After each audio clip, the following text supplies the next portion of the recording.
अहमदपूर तालुक्यातील उजना शिवारात विजेचा शॉक लागल्याने विलास पंढरी परतवाघ वय 45 यांचा मृत्यू झाल्याची घटना मंगळवारी सकाळी 10 ते दुपारी 1 वाजेच्या दरम्यान घडली।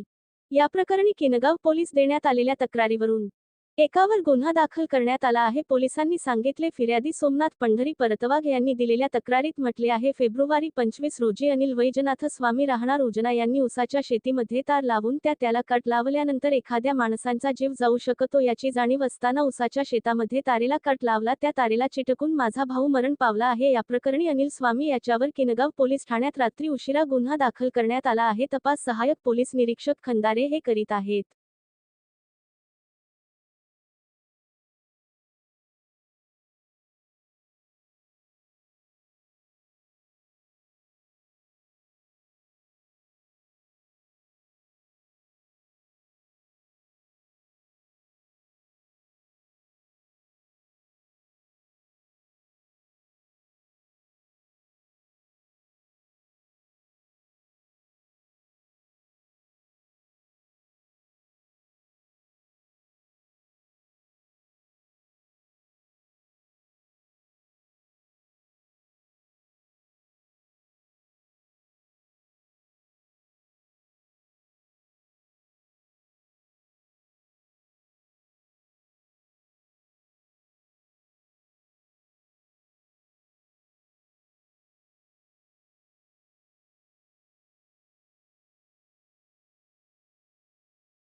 नाही तुम्ही चला चला आता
थांबायचं।